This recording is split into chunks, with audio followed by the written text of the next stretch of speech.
भक्ताभीष्टाभिनिषत्। श्री राम जय जय राम। श्री राम जय जय राम। श्री राम जय जय राम। श्री राम जय जय राम। श्री राम जय जय राम।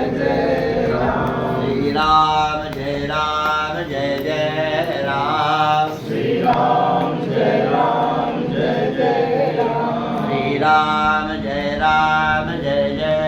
राम। श्री राम जय जय राम। परमात्मा के दिव्यतम मंगलमय क्रम में व्यक्ति के निवास की मूल प्रज्ञा में गृह निर्माण की व्यवस्था का समुच्चय संसाधन है।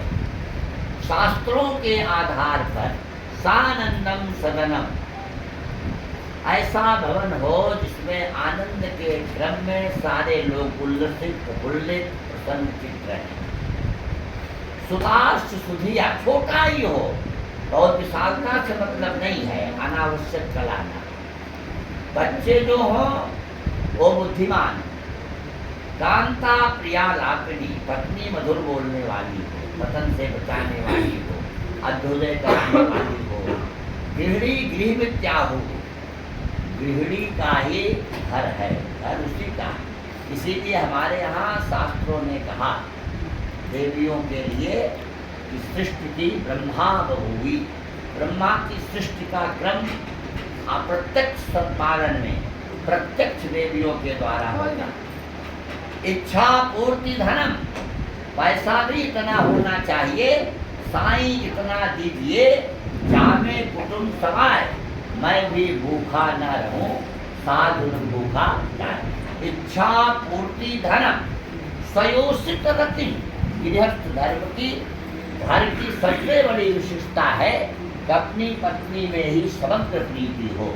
प्रेम करना उसके पुण्य पाप की मूल प्रज्ञा, अपनी पत्नी से समग्र प्रीति है, यही लोकांतर प्रीतिवर्धना पुण्यम, ये पुण्य है।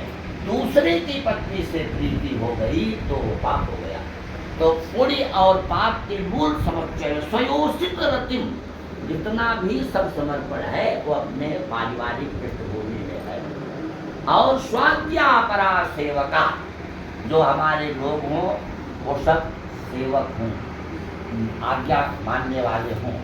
आतिथ्यम, हम अपने घर में एक सप्ताह में 15 दिन में 10 दिन में, जैसे आप हैं, बेटियां हैं, ऐसे संत हैं, महात्मा हैं, मान्य लोग हैं, हम महीने 2 महीने में एक बार जरूर एक दिन भोजन किसी संत को कराएं, ब्राह्मण को कराएं, मान्य को कराएं, महात्मा को कराएं, तो आतिथ्यम।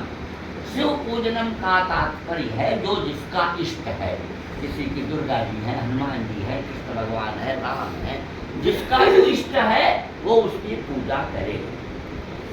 और मिष्ठान पानम प्रतिदिनम के साधो संगम उपासते च सततम, सारे लोग बैठकर कभी गीता का पाठ कर लें, कभी सुंदरकांड का पाठ कर लें, कभी व्यवस्थाओं के संपादन में बैठ के एक दूसरे सब, जैसे आप द्वारका में है, आप नोएडा में है, आप कहीं हैं, तो 2 महीने 2.5 महीने पर एक ऐसा सत्संग बनाकर परिवार के लोग बैठकर एक साथ प्रसाद पाले। धन्यो गृहस्थात्मा, गृहस्थ जब अच्छा होगा तभी निश्चित रूप से ब्रह्मचारी भी अच्छा होगा, आईएएस अच्छा होगा, मातृ प्रज्ञा पितृ प्रज्ञा जब ठीक होगी तो बहुत अच्छे क्रम में। आपने बड़ी कीमती बात एक ने कही कि श्री अवध का कब तक संदर्भ बनेगा, तो हम लोग भी बड़े प्रसन्न हुए जब श्री अवध की जमीन की बात आई, तो आपने कहा ऐसे ही सब लोग आशीर्वाद दें तो श्री अवध में भी लोग उपस्थित हो जाए।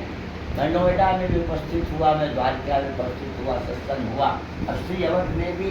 तो कीर्तिन विस्तार जितनी प्रज्ञा, मातृ प्रज्ञा पितृ प्रज्ञा, आपका मंगल में आशीर्वाद, और नारायण की मूल प्रज्ञा में श्री अवध धाम में हम स्थित होंगे, उसमें कृपा होगी, लक्ष्मी की तब बनेगा, और लक्ष्मी नारायण का ही आशीर्वाद इस परिवार पे पूरा बरस रहा है। सबको पढ़ाना लिखाना, सबकी व्यवस्था देखना, सबको समझना, और निश्चित रूप से जब मूल प्रज्ञा के प्रत्यावर्तित धारा का संदर्भ आप्यायित और प्रतिष्ठापित होगा तो ये अपने सिद्धांतों के मूल संदर्भों में समझौता ना करके बड़ा ही स्वाभिमान पूर्वक जीवन जीने वाले राधेश्याम की पाठक मातृ प्रज्ञा का बुआ जी आज स्मरण कर रही थी।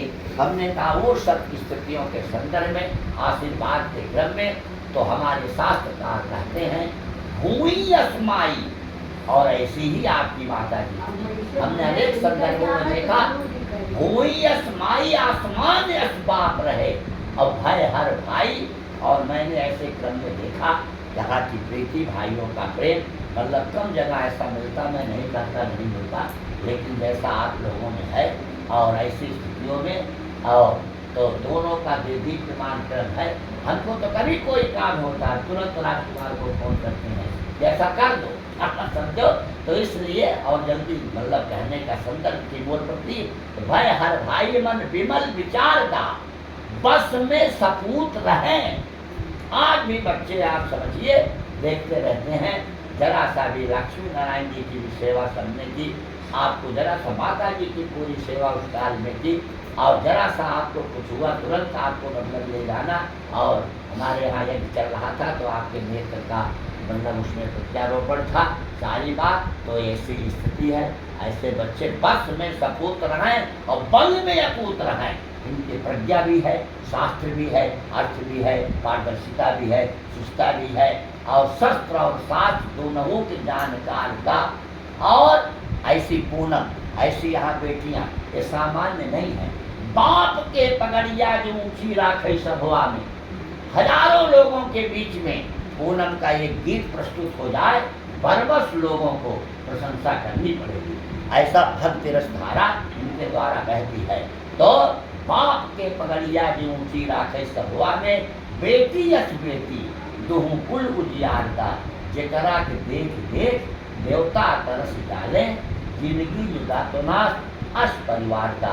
रोज अपनी पूजा में एक प्रार्थना करे, प्रभु बच्चों को सद्बुद्धि दे, क्यों कि आप करोड़ों करोड़ों का जन्मोधन करो, लेकिन अगर अगली पीढ़ी अच्छी नहीं होगी तो विनष्ट होने में विलंब नहीं होगा। अगली पीढ़ी अच्छी होगी, निर्माण के संदर्भ की व्यवस्था सुसज्जित क्रम में बच्चों को सद्बुद्धि दे, संस्कार दे, स्वरूप दे, और हम लोगों के द्वारा कुछ न कुछ ऐसे काम भी होते रहें जो परिवार से, घर से हट के सामाजिक संदर्भों में, आध्यात्मिक संदर्भों में, और जैसे एक परंपरा के आधार पर गांव के सारे वृद्धों को आप समझिए वस्त्र व्यवस्था, फिर सबको तीर्थ ले जाना। आप लोगों ने जो मतलब ये सब कार्य किया है, इन सब के लिए बहुत ही बढ़िया मंगल लोकोत्तर तीर्थ विधान है। और भवन के संदर्भ में जितनी स्थितियों का क्रम है, ये सारी देव पूजन, आतिथ्य पूजन, ब्राह्मण पूजन, गुरु पूजन, ये मान्य लोग जो आप लोग हैं, आप समझिए कि और आप लोगों के परिवार में मैंने देखा जो आप समझिए तत्परता है, कितनी बढ़िया घनश्याम की पत्नी आई, तड़प उठी मेरे बेटी दामाद आए हैं, तो आप समझिए बहुत बड़ी बात है कि आप लोगों के सम्मान में पूरा परिवार एकदम प्रतिष्ठापित रहता है, क्रम में स्थापित रहता है। तो मैं आज बहुत प्रसन्न हूँ, क्योंकि जिस प्रकार से उत्कर्ष, जिस प्रकार से विकास, कभी भी एकांत में बैठकर नित्य एक बार ये सोचना चाहिए कि माता पिता पूर्व पितरम प्रीतिमापन्नम, उनका आशीर्वाद है, परमात्मा की कृपा है। मैं निमित्त मात्रम भव शब्द साचिन, मैं निमित्त मात्र हूँ, अगली सांस कोई नहीं ले सकता, कोई गारंटी नहीं है। आप समझिए कि ऐसी स्थितियों के संदर्भ के क्रम बनते हैं, जितना जहाँ पर जैसे जो भी, और उसमें इन लोगों का सहयोग, देवियों का सहयोग, दोनों देवियाँ ये दिव्यमान लक्ष्मी की तरह प्रतिष्ठापना के क्रम में मैं नोएडा भी गया, द्वारिका भी गया, इन लोगों की आवाज़ सुनाई नहीं पड़ती बाहर। आप समझिए ऐसी स्थिति है, ऐसा क्रम है, जहाँ सबका सम्मान है, जहाँ सबकी व्यवस्था है, हर जगह आप उपस्थित होती हैं, वहाँ से फ्लाइट से चल के फिर व्यवस्था करके, तो आपका अभिनंदन है। और बच्चे बड़े अच्छे ढंग से, अभी तो इनको जब दिल्ली में देखिए तो अलग, और इनका धोती कुर्ता सब देखिए तो लगता है कि पांडित्य परंपरा के हिमालय हैं ये, और पूरी व्यवस्था सब करते हैं। आपका आगमन बहुत अच्छा, अभिनंदन मैं सबका। और देखिए बुआ जी जो आई ये बहुत मुश्किल से चल करके आप समझिए यहाँ पर उपस्थित हुई हैं। इन सबका अभिनंदन करते हुए पूरे लोगों को विशिष्टतम क्रम में आशीर्वाद देते हुए यावत भूमंडलम धत्ते शैल वन कानम तावत तिष्ठन्त मेदिन्याम संतति पुत्र पौत्र की। बोलिए सियावर रामचंद्र की जय। लक्ष्मी नारायण भगवान की जय। अयोध्या धाम की जय। मेधा माई धाम की जय। हर हर महादेव। महादेव। चलो गुरु जी की जय। गुरु जी की जय। चलो चले।